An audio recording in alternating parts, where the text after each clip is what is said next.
₹48 की धनराशि को 4% वार्षिक ब्याज साधारण ब्याज की दर से कितने वर्ष के लिए 4 वर्ष के अंत तक चुकाना है।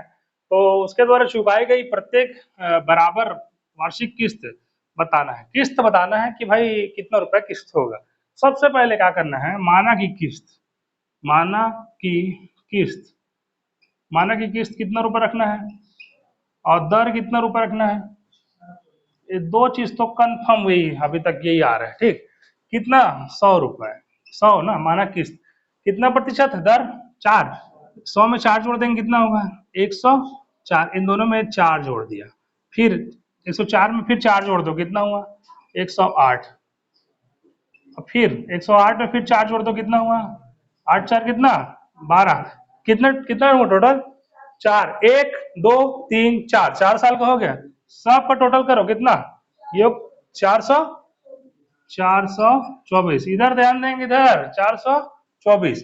अब यहाँ पर 424 आया, 424 को नीचे लिखना है और कुल जो है 800 कितना 48 गुणित कितना 100, 424 एक कम और कितने बार में 2 बार में, और ये दोनों गुणा कर दो कितना हुआ 200, हम लोग का फाइनल आंसर। ये गुणा कर ऐसा भाग थोड़ी करना है, 4 दूनी 8 2 दूनी 4, दो ही बार में कटेगा ना, एक कम और 2 बार में कट जाएगा। अब 2 का गुणा कितने किससे कर दो 100 से, कितना है किस्त कितना है 4 साल की 200 रुपए, ये दोनों किस्त आ गया। ठीक, ऐसा बनेगा। 6,450 रुपए को के धन को 5% साधारण ब्याज की वार्षिक दर से 4 वार्षिक मतलब कितना किस्त 4 वार्षिक किस्त, 4 किस्त पटाना है। ठीक, में चुकाया जाता है। तो बताइए प्रत्येक किस्त की राशि कितनी है। माना की किस्त कितना है, माना की क्या किस्त कितना कितना मान लेते हैं 100, दर कितना मान लेते हैं, दर कितना दिया है 5%। अब 100 माना था, 100 में कितना 5 जोड़ देंगे कितना होगा 100 में 5 जोड़ेंगे तो 105, इसमें 4 कितना जोड़ना है 5 जोड़ना है, फिर इसमें 5 जोड़ना है क्योंकि 5% है, ये दर जोड़ते जाना है कितना 100 कितना 10, फिर 5 जोड़ दो इसमें 115। कै किस्त हुआ 1 2 3 4, कितने बार जोड़ा मैं 1 2 3 और 4, सबको टोटल कर दो कितना होगा, सबको योग कितना योग 430। अब मान पता है मेरे को 430 को कहाँ रखना है नीचे, कुल मान कितना था 6,400 कितना 450 गुणित कितना करना है 100। क्या किया सबसे पहले माना की किस्त कितना 100 और दर कितना 5%, 100 में 5 जोड़ा 105, 105 में 5 10 15, 1 2 3 4, 4 ही किया, काहे 4 किया वो कितना वर्ष बोला यहाँ पर 4, इसके पहले वाले प्रश्न में क्या बोला था 5, तो 5 बार किया था। अच्छा, उसके बाद सबको जोड़ने पर इन लोग सबको योग कर दो कितना 430, इसको नीचे और ऊपर जो है कुल अमाउंट, ये दोनों कैंसिल करो, 43 से कम, अब 43 के पहाड़ा पढ़ के 43 से कम 43 कितने बार में कटेगा 15 बार में, इन दोनों गुणा कर देंगे तो आ जाएगा 1500। ये हम लोग का फाइनल, हम लोग का ये है आंसर 1500 आंसर।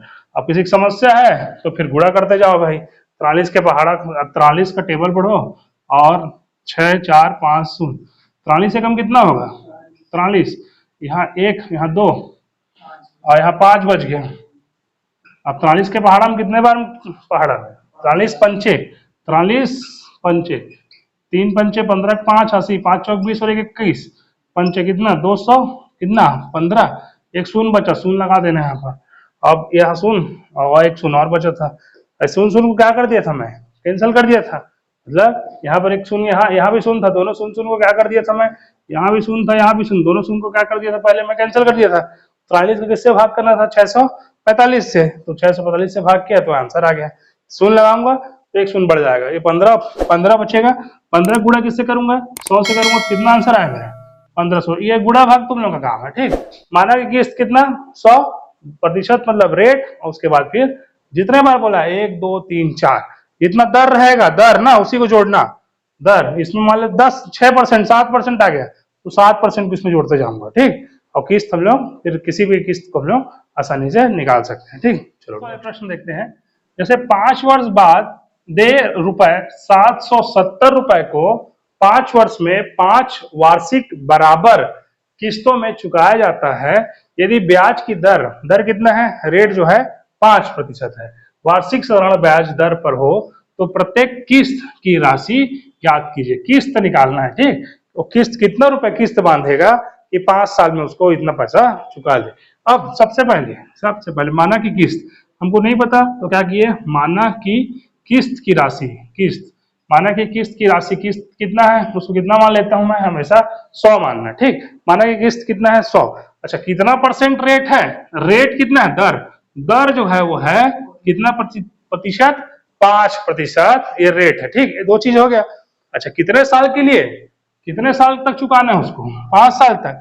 अब किस्त के लिए क्या करूंगा, पहला कितना था 100 था, 100 में 5 जोड़ दूंगा कितना होगा 105, यहाँ 5 जोड़ना है, फिर 100 में 5 जोड़ दो कितना होगा 100 कितना 110, फिर 100 110 में कितना, फिर 5 जोड़ देना है। सब में क्या करते जा रहा हूँ 5 5 जोड़ते जाना है, जितना दर है उतना जोड़ते जाऊंगा, 5 5 110, 110 में 5 जोड़ूंगा कितना होगा 115, 115 में फिर 5 जोड़ दो कितना होगा 120, 120 कितना हुआ 1 2 3 4 5, सबका टोटल करो, योग करो कितना आता है, सबका योग करना। पहले 100 था, 100 में 5 जोड़ा 105, 105 में फिर 10, फिर 15, फिर 20, सबको जोड़ेंगे तो 500, सबको जोड़ देंगे तो 550, 550।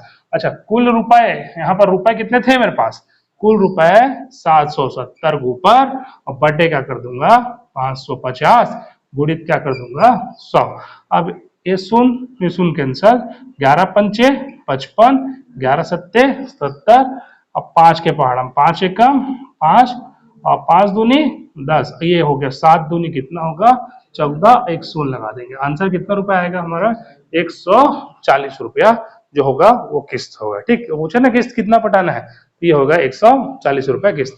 सबसे सरल, सबसे आसानी से क्या है, 5 वर्ष बाद दे 770 रुपए को 5 वर्षों में 5 वार्षिक बराबर किस्तों में चुकाया जाता है। तो यदि ब्याज की दर 5% वार्षिक हो, सरल ब्याज पर हो, तो प्रत्येक किस्त ज्ञात करना है। तो किस्त नहीं पता तो किस्त को क्या मानूंगा, पहले सबसे पहले मैं 100 मानूंगा, इस टाइप के प्रश्न को 100 मानना, पहले हमेशा किस्त को 100 मानना। अच्छा, उसके बाद कितने वर्ष के लिए बोल रहा है, 5 वर्ष के लिए, दर कितना है 5 बढ़ाना है, परसेंट 5 बढ़ाना है 5%, तो ये हो जाएगा 105, 10, 15 और ये 20, और ये सबको योग कर देंगे, सबको टोटल करेंगे, सबको टोटल करने पर कितना आएगा 550, इसको 550 को नीचे, कुल ऊपर 770 के ऊपर, गुणित 100, इसका प्रतिशत निकाल देंगे तो हमको कितना मिल जाएगा 140। ये हम लोग का किस्त जो है वो कितना किस्त निकल जाएगा 140, ये हम लोग का पहला ऑप्शन है। ठीक, बन जाएगा। चलो फिर